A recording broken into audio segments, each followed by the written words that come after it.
Good morning সবাইকে। আজ রবিবার, আমি রেডি হচ্ছি দোকানে যাওয়ার জন্য। শীতকাল, তাই সবসময় টুপি পরার জন্য আমার চুলের অবস্থাটা খুবই খারাপ হয়ে গেছে। চুলগুলো একটু ইজি বিজি করে দিই। হ্যাঁ, এবারে ঠিক আছে, একদম ওকে আছে, তাই না? তো ফাইনালি বেরিয়ে পড়লাম। আর আমার পিছনে যে বাড়িটি দেখা পাচ্ছ, এটাই আমার বাড়ি। এখন চলে এসেছি আমাদের গ্রামের রাস্তাতে। এই রাস্তা দিয়েই আমি প্রত্যেক দিন যাতায়াত করি। আর আমার এই রাস্তার পাশে যে পুকুর রয়েছে একটা, ওই পুকুরের ওই পারে আমার বাড়ি। আর এই যে সানের ঘাটটা দেখছো, প্রায় ভাঙা অবস্থায় রয়েছে।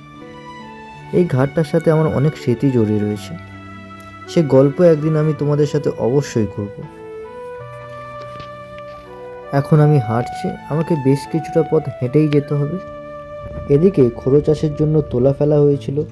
আর এই ঠান্ডাতে সকাল সকাল বেশ কিছুজন সেই তোলাগুলো তোলার কাজ করছে। আমার ডান হাতের জমিগুলো প্রায় সব ফাঁকা পড়ে রয়েছে। আর আমাকে এখন কিছুটা হেঁটেই যেতে হবে। বেশ কিছুটা পথ হেঁটেই যাব, তারপর আমি টোটো নিয়ে নেব। আর এই রাস্তাটা সোজা চলে গেছে NH 117-তে। আজ খুব ঠান্ডা পড়েছে, তার সাথে সকাল থেকে উত্তরে হাওয়া দিচ্ছে। রীতিমতো আমি কাঁপছি। আজকের আকাশটা প্রায় পরিষ্কার রয়েছে, নীলচে আকাশ। কিন্তু পূর্ব দিকে কিছুটা মেঘ থাকায় সূর্যিমামাকে এখনও দেখা যাচ্ছে না। এখনও বেশ কিছুটা পথ আমাকে হেঁটেই যেতে হবে, তবে প্রায় কাছাকাছি চলে এসেছি। আর আমাদের এদিকে যে জমিগুলো দেখছো প্রায় ফাঁকা পড়ে রয়েছে, আগে কিন্তু এতটা ফাঁকা পড়ে থাকতো না। এই জমিগুলোতে প্রায় সব কোরাই চাষ হতো। আমি প্রায় চলে এসেছি টোটো স্ট্যান্ডের কাছে। এখন আমার ডান হাতে যে বড় জলাশয়টা দেখছো, এটা কোনো ঝিল নয়, এটা একটা পুকুর। যে পুকুরটাকে আমরা বা আমাদের গ্রামের লোকেরা তাল পুকুর বলে থাকে। কিন্তু এই পুকুরটাকে আবার ও রাস্তার ওই ধারে যে গ্রামটা রয়েছে, ওই গ্রামের লোকেরা খাল পুকুর বলে থাকে। এখন নিশ্চয়ই তোমাদের মনে প্রশ্ন যাচ্ছে যে কেন আমরা তাল পুকুর বলে থাকি আর কেন ওরা খাল পুকুর বলে থাকে। আজকে নয়, তবে নিশ্চয়ই এই রহস্যের সমাধান আমি একদিন করে দেবো তোমাদেরকে। এটাই সেই টোটো স্ট্যান্ড যেখান থেকে আমি টোটো ধরে থাকি। আর এই যে রাস্তাটা দেখছো, এই রাস্তাটা সোজা আমার গ্রামে চলে গেছে। আমি এই রাস্তা দিয়ে এসেছি। আর আমার টোটো আসবে পুকুরের ওই পাশ থেকে, এই রাস্তা দিয়ে। একটা ডাউন টোটো চলে এলো, আমারটা আপ আসবে। ওই আসছে আমার টোটো, এই টোটোতেই আমি যাব। সামনে রাস্তাটা কিছুটা খারাপ, যার জন্য হেলে তুলে আসছে। যাক, ফাইনালি টোটো চলে এসছে। এখন আমার যাওয়ার পালা। ফাইনালি টোটোতে উঠে পড়েছি। আর এই টোটোতে প্যাসেঞ্জার বলতে শুধু আমি একাই রয়েছি, আর তেমন কোনো প্যাসেঞ্জার নেই। পুরো টোটোটা খালি রয়েছে। এখন চলে এসেছি প্রায় কানপুরের কাছে। আর এই কাঠপোলটা পেরোলেই NH 117-তে উঠে যাব আমরা। আর আমাদের গ্রামের সাথে আমাদের আশেপাশে কয়েকটা গ্রামের লোকের অনেক দিনের দাবি রয়েছে এই কাঠপোলটাকে নিয়ে, যাতে করে এই কাঠপোলটা পাকা পোলে রূপান্তরিত করা হয়। কিন্তু এখনও হচ্ছে না, তো আমরা অপেক্ষায় আছি সরকার কবে করে দেয় আমাদেরকে। আমরা উঠে পড়েছি NH 117-তে। এখন সাগর মেলার সময়, তাই তোমরা অনেক ব্যানার ফ্লেক্স দেখতে পাবে রাস্তাতে। আর এই রাস্তা দিয়ে যেহেতু মেলার গাড়ি যায়, তাই রাস্তাটা অনেকটা জ্যাম থাকার কথা। যেহেতু সকালবেলা জ্যামটা অতটাও নেই।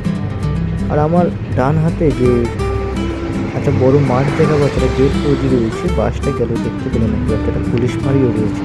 এখানে একটা ছোট্ট মেলা রয়েছে, সাগর মেলা উপলক্ষে। বেসিক্যালি এখানে মেলাটা হচ্ছে তার কারণ, যে সমস্ত দূর থেকে বা বিভিন্ন রাজ্য থেকে, আমাদের বাংলা ছাড়া বাইরের রাজ্য থেকে যে সমস্ত পুণ্যার্থীরা আসছে বাসে করে, তারা যাতে রাস্তাতে স্টে করতে পারে ফ্রেশ হওয়ার জন্য কিংবা রেস্ট নেওয়ার জন্য, তার জন্য এই ব্যবস্থাগুলো করা হয়েছে। ভালো, খারাপ নয় জিনিসটা, সরকারের ভালো উদ্যোগ। আর আমার বাঁ হাতে যে রাস্তাটা চলে গেছে, এই রাস্তাটা নেত্রা উস্তি হয়ে শিরাগল থেকে বেরিয়ে সোজা কলকাতা চলে গেছে। আর মেলার বেশিরভাগ গাড়িগুলো এই রাস্তা দিয়েই আসবে, সোজা হাওড়া থেকে লট 8 এইটা দিয়েই আসবে। কেননা এটা দিয়ে আসলে প্রায় 17 কিলোমিটার রাস্তা সেভ হয়, তাছাড়া কোনো যানজটের সম্ভাবনাও থাকে না। তাই এটা অনেকটা শর্টকাট রাস্তা ও যানজটবিহীন একটা রাস্তা। তো গল্পে গল্পে প্রায় চলে এসেছি আমাদের দোকানের সামনে। টোটো দাঁড়িয়ে যাবে, আমি নেমে যাব দোকানে। এই চলে এসেছি, দাদু অপেক্ষা করছে দোকানে আমার জন্য। টেলার ভিউ, এটাই আমাদের দোকান। আমাদের দোকানের ভিতর বাবা রয়েছে, বাবা অনেক আগে এসছে, দোকানটা খুলে দিয়েছে সকাল সকাল। আমার আসতে একটু লেট হয়েছে, আর বাবা এসেই কাজ শুরু করে দিয়েছে দেখছো। তো এখন মেলার সময় তো, যার জন্য গাড়ির চাপ প্রচুর বাইরে, সবই মেলার গাড়ি যাচ্ছে, সব লটে উঠে যাচ্ছে। হ্যাঁ, এদিক থেকে যেটা যাচ্ছে সোজা লটেই, আর এটা চলে যাচ্ছে কলকাতা।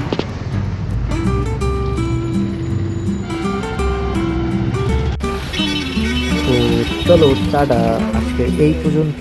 আবার দেখা হবে তোমাদের সাথে পরের ভিডিওতে। এখন আমাকে কাজে মন দিতে হবে, যেহেতু বাবা একা কাজ করছে, আমাকে তো ফোন ঘাটলে হবে না, আমাকেও কাজ করতে হবে দোকানে। তো চলো টাটা, বাই বাই।